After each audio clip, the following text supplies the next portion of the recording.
안녕하십니까. 저는 강대영어학원에서 한가람고 1학년 담당하고 있는 김세진입니다. 지금부터 지난 기말고사 시험 분석 드리고 또 우리 학생들이 앞으로 어떻게 공부하면 좋을지 말씀드리겠습니다. 자, 이번 시험 같은 경우에는 중간고사 때가 시험 범위가 조금 적었죠. 부교재 같은 경우에 그렇게 범위가 많이 들어가지 않아서 이번 기말고사 때에는 부교재 범위가 조금 더 늘었습니다. 모의고사 범위는 지난 중간고사하고 거의 동일하고요. 그 다음에 이 한가람고 시험 특징상 중간고사 때는 서술형이 있지만 이 기말고사에서는 100% 선택형으로만 출제가 되죠. 그리고 기말고사 때에는 듣기, 문항이 추가가 됩니다. 그래서 이번에는 중간고사와는 다르게 듣기 문제가 좀 추가가 됐고, 스크립트 같은 경우에 이제 모의고사 한 회분이 들어가는 경우도 좀 많았는데 이번에는 모의고사가 2개 회차가 학생들 시험 범위로 제시가 되었고, 어법 자료 같은 경우에는 학교에서 이제 프린트로 나가는 그런 어법 자료가 있었는데 아시다시피 이 어법 문제들은 그 교과서에서는 교과서 지문을 활용해서 어법 문제가 나오기도 하지만 이 어법 내용을 활용해서 다른 외부의 지문을 가지고 어법 문제로 출제를 하는 경우들이 있죠. 그런 것들이 이번 시험에서도 역시나 출제가 되었습니다. 100% 선택형 출제였고요. 듣기 5문제 나왔고 어법 6문제 나왔습니다. 이 어법 같은 경우가 마지막으로 좀 전에 말씀드렸던 학교에서 프린트 학생들에게 나가준 그걸 내용을 바탕으로 외부 지문을 활용해서 어법 문제로 출제를 하는데 예년 그 전년도 이전 같은 경우에는 많게는 이 어법 문제가 8문제까지 나오기도 했습니다. 그때는 이 어법 문제가 학생들에게 굉장히 크게 변별력 있게 다가오는 요소였죠. 요즘은 전체적인 문항수는 과거보다 다소 줄기는 했습니다만은 그래도 우리 학생들이 어법은 좀 어려워하는 측면이 있고, 또 이 어법 문제의 선택지 문장의 길이가 좀 길고, 또 지문들이 우리 학생들이 처음 보는 외부 지문을 가지고 출제를 하기 때문에 역시 어법을 좀 어렵게 생각하는 경향이 있습니다. 이외에 교과서나 부교재는 비슷한 비중으로 출제가 되었고요. 이번에 좀 특이한 게 뭐냐면 한 문제가 출제가 됐는데 이 한 문제 지문의 앞부분은 모의고사에서 출제된 내용, 그리고 연결사 however를 붙여가지고 나머지 한 절반 정도 해당하는 부분은 우리 학생들 부교재에 있었던 내용, 그거를 하나의 지문으로 합쳐서 글 하나를 이렇게 냈습니다. 조금 신선하게 창의적으로 문제 변형을 했다고 할 수 있고요.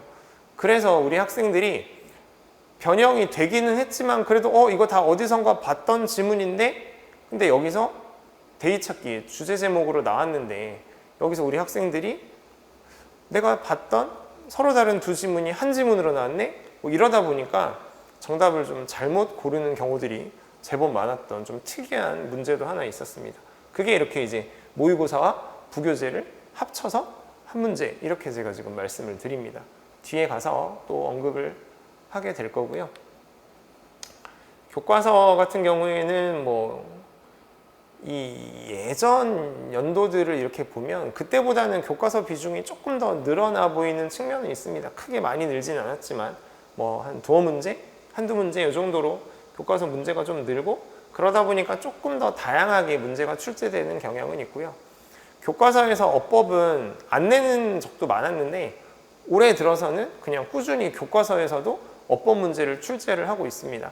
부교재에서는 따로 어법 문제가 나오진 않죠. 부교재 지문을 활용한 어법 문제는 따로 나오지 않는데 교과서에서는 아무래도 교과서에서 나왔던 어법 내용을 바탕으로 학생들에게 프린트가 나가고 그 수업을 진행을 하다 보니까 교과서에서도 어법, 이게 이제 조금 더 잘 챙겨야 되는 그런 부분이라고 할 수 있습니다. 부교재 같은 경우에는 아무래도 일반적인 간접쓰기라든지 함축적 의미, 요약문 다양하게 출제가 되고 있습니다. 모의고사 같은 경우에는 이렇게 함축적 의미, 빈칸, 순서 정도로 출제가 되었고요. 외부 지문은 늘 그렇듯이 어법 문제로 출제가 되었습니다. 지난 중간고사가 사실 그렇게 어려운 편은 아니었죠. 변형을 하기는 했지만 변형의 정도가 그렇게 크지 않았고 우리 학생들이 그렇게 막 어렵다고 느낄 만한 시험의 난이도는 아니었습니다. 그래서 뭐 그 당시 시험에 100점이 전교에 뭐 그래도 여러 명 있고 해서 우리 학생들이 그렇게 뭐 시험에 대한 난이도를 높게 생각하지는 않았었어요. 그런데 이번 기말고사는 원래 이제 한가람고 시험이 선택형이 100%인 기말고사가 아무래도 이제 서술형이 없다 보니까 변별력을 줄 만한 요소가 많지 않아서 중간고사보다는 기말고사 영어 시험이 더 어렵게 출제되는 경향이 원래 있기도 합니다. 또 그런 분위기가 이번 시험에서도 여실히 드러났고요. 그래서 우리 학생들이 지난 중간고사를 생각을 했다가는 이번 기말고사가 좀 많이 어렵다고 느꼈을 거예요. 그 지문을 물론 교과서 같은 경우에는 변형을 사실상 하지 않았습니다. 그래서 부교재, 모의고사 물론 부교재에서도 변형을 안 한 지문들이 있긴 했지만 우리 학생들이 읽었던 내용을 가지고 선생님이 이렇게 패러프레이징을 많이 하셨어요. 그래서 분명히 내가 공부를 하긴 했지만 내가 봤던 게 그대로 나오지는 않네? 뭐 이거는 기존 한가람 시험의 특징이긴 하죠.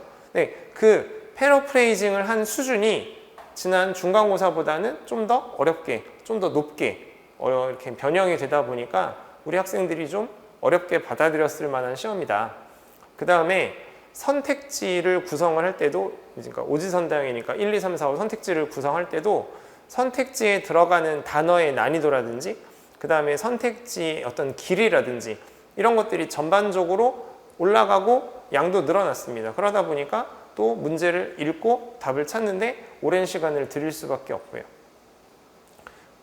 그러다 보니까 원래도 이게 뭐 단순히 암기해서 되는 시험 문제는 아니지만 그래서 이 내용을 충분히 깊게 이해를 하고 풀어야 하는 문제이긴 하지만 이 변형의 어떤 수준 또 그렇게 변형된 양 그리고 좀 전에 제가 그 영역별로 유형 말씀드릴 때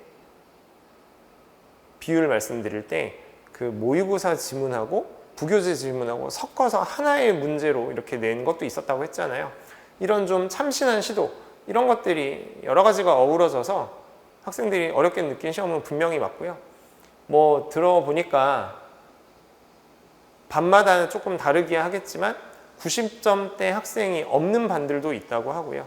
그 다음에 학교에 100점짜리는 일단 없는 것으로 알려져 있고 그 다음에 그 전체 평균도 지난 중간고사보다는 훨씬 낮아진 그런 학교 전체 평균 점수를 보이고 있다고 합니다. 그래서 원래도 뭐 이렇게 중간이 조금 쉽게 느껴지거나 평이하게 나오면 기말은 훨 더 어렵게 내는 이런 양상을 보이던 기존 시험이었고 이번에도 여실히 드러났다. 이게 2학년, 3학년들이야 이렇게 시험을 여러 번 봤으니까 이게 뭐 익숙하겠죠. 그런데 우리 1학년 친구들은 이제 입학한 지가 한 학기밖에 안 지났잖아요. 그래서 이런 난이도 변화 추이, 이런 패턴이 우리 학생들에겐 조금 의아하게 느껴졌을 수 있습니다. 그런데 원래 한가람고 시험이 그렇고요. 앞으로도 이런 패턴은 계속 반복될 겁니다. 그래서 시험 대비를 할 때 좀 이런 것까지 고려를 해서 준비를 해야 되겠죠. 상대적으로 쉽다고 생각할 수 있는 중간고사, 물론 중간고사가 어렵게 나올 수도 있습니다만 그런 중간고사에서 최대한 등급의 어떤 우위를 확보를 해 놓는 것이 물론 필요하겠고요. 기말고사를 대비하는 입장에서는 이게 문제가 어느새 어렵게 나오니까 하지만 서술형은 출제가 되지 않으니까 그런 시험 특징에 맞추어서 어느 정도 선택과 집중을 해서 공부를 하는 그러다 보니까 중간고사를 대비하는 방식과 기말고사를 대비하는 방식이 약간의 차이는 있을 수 있습니다. 그래서 앞으로도 우리 학생들이 이제 시험 대비를 할 때 이런 학교 시험의 어떤 특수성을 충분히 감안을 하고 준비를 해주셔야 되고요. 그 다음에 뭐 변형이 된다라는 것도 이유가 되지만 한가람고 시험 문제의 특징은 그 지문 자체에 대해서 단편적으로 내용이 맞다 안 맞다를 가지고 문제의 답을 찾는다기보다는 그 지문의 내용을 얼마만큼 충분히 깊이 있게 이해를 했고 그거를 바탕으로 추론을 해서 문제의 정답을 풀어낼 수 있는지 내용을 얼만큼 잘 파악하고 있는지를 좀 종합적으로 물어보는 그러니까 사고력을 요하는 그런 문제를 예전부터 지금까지도 꾸준히 출제를 하고 있습니다. 그러다 보니까 전형적인 수능 영어 유형하고는 약간 다른 부분도 있는데요. 그러다 보면 우리 학생들은 지문에 대해서 단순히 읽고 그냥 내용을 머릿속에 넣고 지나가는 식으로는 사실 시험 대비를 잘하기가 어렵습니다. 지문 하나를 두고 이 지문의 주제의식을 완벽하게 머릿속에 넣어둔 다음에 어떤 표현들, 어떤 소재들, 어떤 예시들, 어떤 전개법을 활용해서 이 주제를 제시하고 있는지 이런 부분에 대해서까지 좀 깊이 있게 선생님이 앞에서 수업하는 걸 듣는다고 그게 절대 공부가 아닙니다, 여러분. 우리 학생들 것으로 소화를 내적으로 충분히 이해하는 시간을 또 집중해서 공부하는 기회를 많이 가져야 됩니다. 근데 안타깝게도 일선에서 보면 우리 학생들이 너무나 피상적으로, 물론 하기 싫어서 그런 줄은 알지만 그렇게 해서는 절대 좋은 점수가 담보될 수 없는 그런 한가람고 시험입니다. 선생님의 설명을 듣고 이해했다고 해서 본인이 그 지문을 이해했다고 절대 착각하지 마시고 본인이 스스로 이 지문에 대해서 깊이 있게 고민을 하고 생각을 해보고 그렇게 해서도 정말 이 지문이 머릿속에 남아있고 온전히 다 이해가 되는지 면밀히 파악해 보시기 바랍니다. 어법문항 까다롭죠? 네. 이 다른 학교 시험 같은 경우에는 우리 학생들이 배웠던 지문을 기반으로 거기서 몇 가지 어법 요소를 문제로 출제를 합니다. 그렇기 때문에 고등학교 어법 문제를 대비하는 데 있어서는 뭐 조금 더 수월하다고 생각할 수도 있어요. 그런데 한가람고 시험 같은 경우에는 교과서를 제외하고는 본인들이 배웠던 지문에서 어법 문제를 출제하는 게 아니고 학교 수업 시간에 배웠던 어법 개념을 기반으로 이거를 다른 지문, 다른 문장, 완전 난생 처음 보는 그런 텍스트에다가 반영을 해서 다시 어법 개념을 이해하고 찾아야 되는 뭐 그런 좀 어려움이 있습니다. 그래서 그 중학교 때 보통 그런 공부들을 많이 하는데 어법 기본 개념에 대해서 정말로 잘 이해를 하고 있다가 거기를 가지고 처음 보는 텍스트가 나와도 이거를 어렵지 않게 적용을 해서 답을 찾을 수 있는 그런 대비가 충분히 돼야 됩니다. 그래서 그냥 어떤 지문에 나왔던 어법 요소 하나를 이해하는 거에 그치지 말고 선생님이 학교에서 수업해준 그 지문에 언급된 그 어법 개념, 원리적 이해 이런 것들을 충분히 납득을 하고 공부를 하고 익히고 나서 문제를 풀어야 됩니다. 그렇게 하지 않으면 안 그래도 어법 어렵고 안 그래도 외부 지문 나오는데 잘 풀어내기 진짜 어렵습니다. 어법에 대한 개념, 이게 얼만큼 이해가 되고 준비가 되었는지 냉정하게 판단을 하셔야 하고요. 자, 그래서 지문에 대해서는 정말 꼼꼼하고 여러 가지 각도에서 분석을 하셔야 됩니다. 왜냐하면 이 지문이 시험 문제에 고스란히 그대로 나오는 게 아니기 때문에 이게 다른 단어, 다른 표현 방식을 여러 가지 활용을 해서 출제를 하고 있고 이번 같은 경우에는 선생님이 그 함축적 의미 추론으로 낸 문제 유형이 하나 있었는데 함축적 의미라고 나온 그 표현, 밑줄 표현 자체가 원문에 없던 내용이었어요. 물론 전체 주제하고는 관련이 없지만 원문에 없던 문장 하나를 가지고 이걸 가지고 함축적 의미 추론을 낸 거죠. 사실 어느 정도 요령이 있으면 답을 찾기는 어렵지 않았지만 자기가 처음 보는 지문을 상대적으로 어렵게 생각하는 유형으로 출제를 했다? 우리 학생들이 많이 까다롭다고 느꼈을 법합니다. 그래서 지문 하나를 그냥 익숙해져 있는 거 말고 아까 말씀드린 대로 여러 가지 각도에서 이 지문을 얼마만큼 내가 깊이 있게 이해하고 있는가 그 부분이 굉장히 한가람고 시험 대비에 있어서 중요하고요. 당연히 패러프레이징을 전제로 하고 그렇게 공부를 해야 됩니다. 그래서 그 원래 원문이 있었다면 그 원문에 해당하는 어떤 어법적인 특성, 그 다음에 원문에 사용된 어휘 이런 거를 바탕으로 여러 가지 표현들이 바뀔 수 있는 거를 전제로 깔고 지문을 보셔야 돼요. 이거는 사실 혼자서 공부하기에는 좀 어려움이 있고요. 아무래도 학원의 도움을 받는 것이 조금 더 수월할 수 있습니다. 자, 저는 뭐 다른 학교 수업, 한가람고 수업 다 마찬가지지만 제가 얼마만큼 이 지문에 대해서 깊이 있게 이해하고 있는지 스스로 여러 번 고민을 한 다음에 각 학교 시험 특징에 맞게 우리 학생들에게 최대한 정확하고 자세하게 전달을 해주려고 합니다. 그래야 이 지문이 그대로 나오지 않고 변형이 돼서 나온다 하더라도 우리 학생들이 이거를 어렵게 받아들이지 않거든요. 그래서 지문을 특히 외부 지문처럼 보듯이 분명히 내가 공부를 한 지문인데도 외부 지문처럼 받아들이는 게 이렇게 변형이 많은 한가람고 같은 시험의 특징이거든요. 그래서 우리 학생들이 처음 보는 느낌이 최대한 들지 않게 그런 다양한 표현들을 제시를 해가면서 패러프레이징에 대응을 하고 있습니다. 어법. 제가 이제 한가람고 수업할 때 제일 신경 쓰는 게 어법인데, 어법에 대해서 아까 말씀드린 대로 단순히 우리 학생들에 대해 알고 있는 사실을 리마인드 해주는 것이 아니라 관련된 기본 개념에 대해서 철저히 짚고 이런 것들이 또 문제로 어떻게 출제될 수 있는지 최대한 많은 경우의 수를 제시하는데 제 수업의 상당 부분을 할애하고 있습니다.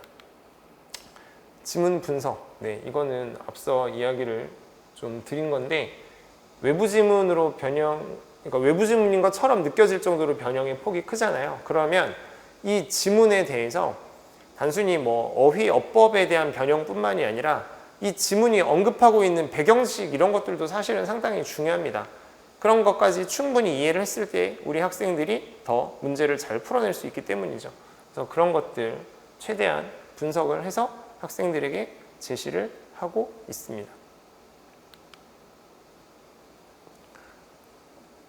어법은 이제 뭐 앞서도 말씀을 드렸지만 제가 제 수업에서는 어법으로 출제가 되지 않는 부교재라 하더라도, 그러니까 부교재에서는 어법 문제가 직접적으로 나오진 않잖아요. 근데 그 부교재를 공부할 때도 어법에 대해서 최대한 다루려고 노력을 합니다. 특히 이번에 학교 시험 범위로 나올 수 있는, 또 한가람고는 어법 범위는 이 학기 내지는 시험별로 계속 누적이 돼서 문제 수가 이렇게 범위가 늘어나는데, 부교재에서 어법 문제가 안 나온다 하더라도 거기서 설명된 주요 어법 개념들은 꼭 언급을 하고 넘어갑니다. 그래서 어법을 좀 다양하게 개념적으로도 공부하고, 그렇게 또 본인이 평소 공부하는 지문에서 또 어떻게 이 어법이 적용됐는지 실전적으로 확인할 수 있는, 그래서 어법에 대한 노출의 기회를 최대한 높이는 데 집중을 하고 있고요. 원문이 변형이 된다는 건 그만큼 어휘가 중요하다는 뜻이기도 합니다. 원문의 어떤 유의어 혹은 반의어 뭐 이런 것들을 최대한 활용을 해서 학생들이 다양하게 어휘를 충분히 알고 있을 때 원문이 여러 가지로 패러프레이징이 된다 하더라도 어렵지 않게 읽어낼 수 있는 거거든요. 그래서 그런 어휘에 대한 변형 이런 것들도 수업 시간에 많이 강조를 하고 있고, 외부 지문은 앞서 말씀드린 대로 어법에서 뭐 적게는 6문제, 뭐 많게는 그 이상으로도 나오고 있는데, 특히 독해 같은 경우에는 물론 그 길이가 긴 지문 같은 경우에는 해석을 하지 않아도 어법 문제의 답을 찾을 수 있다고 생각하는 학생들이 있는데 의외로 그렇지 않습니다. 독해를 기반으로 했을 때 어법 문제도 더 정확하게 답이 효율적으로 나오는 경우들이 많이 있습니다. 그래서 평소 이 어법 문제를 푸는다 하더라도 외부 지문을 우리 학생들이 좀 더 수월하게 읽어낼 수 있도록 그 어떤 지문의 특성을 가지고 주제의식을 찾고 내용을 파악하는 법, 이런 것도 연습을 시키고 있고요. 저는 이제 테스트를 굉장히 중요하게 생각을 하는데, 제가 풍부하게 준비를 해서 학생들에게 수업을 열정적으로 진행을 한 다음에 우리 학생들이 이거를 얼만큼 이해했는지는 제가 출제하는 한가람고 시험에 맞춰진 테스트로 확인을 하게 되고요. 여기서 제가 제일 중요하게 생각하는 건 어떤 유형으로 변형될까도 물론 있지만 이 지문은 기본적으로 패러프레이징이 될 것이다를 전제로 하고, 우리 학생들이 어떻게 시험에서 원문과 달라지는 지문을 보게 될지를 연구해서 학생들에게 패러프레이징 된 지문을 제시를 하고 있습니다. 그래서 우리 학생들이 실전에서 문제를 풀 때 좀 덜 당황할 수 있게, 그런 데 초점을 맞춘 테스트를 진행을 하고요. 수능 대비 수업은 이제 평소에 우리 학생들이 영어의 기초 실력을 충분히 다질 수 있는 기회가 되는데, 이 수능 영어라는 건 기본적으로 이제 어떤 정해진 정형화된 유형이 있죠. 그리고 각 유형별로 어떻게 문제를 풀어야 되는지에 대한 방법도 사실은 이미 정해져 있습니다. 근데 그런 것 없이 단순히 읽어서 답을 찾는 우리 학생들이 조금 주먹구구식으로 문제를 푸는 경우도 굉장히 많은데, 한정된 시간 내에서 정확한 답을 찾기 위해서는 각 유형별로 어떻게 문제를 풀어야 되는지가 너무나 중요합니다. 그런 것들을 평소에 많이 연습을 시키고 있고요. 그와 관련해서 어떤 지문을 읽고 이 지문이 하고자 하는 이야기가 무엇인지, 이 문해력과 직접적인 관련이 있는 주제 파악 연습도 비단 뭐 주제에 관련된 문제가 아니라 하더라도 지문으로서의 가치가 있다고 한다면 어떤 문제 유형이든 이 지문에서 주제를 찾아서 읽게 하는 그런 학습 방식을 수업 시간에 택하고 있습니다. 저는 기본적으로 어법이랑 어휘를 굉장히 많이 강조하는 수업을 하는데요. 제가 진행하는 모든 독해 수업에서는 거의 모든 또 주요한 그런 문장들에 대해서 주어, 동사, 각 문장의 성분별로 요소 나눠서 끊어서 분석적으로 문장을 제시해서 우리 학생들이 그렇게 이해하고 공부할 수 있는 방법을 만들고 있습니다. 또 어휘도 평소에 우리 학생들이 단어 외우는 거 너무 싫어하기 때문에 수업 중에만이라도, 물론 평소에 어휘 시험을 보긴 합니다만 수업 중에 어휘에 대해서 이 자기가 공부하고 있는 내용과 연계해서 최대한 풍부하게 단어를 얻어갈 수 있게끔 그런 수업을 만들어가고 있습니다. 저 같은 경우에는 이제 진학 지도를 좀 오래 했는데 우리 학생들이 이제 나중에 어차피 뭐 컨설팅도 받고 대입을 하게 되겠지만 저 같은 경우에는 평소에 우리 학생들을 만나고 같이 호흡하고 있잖아요.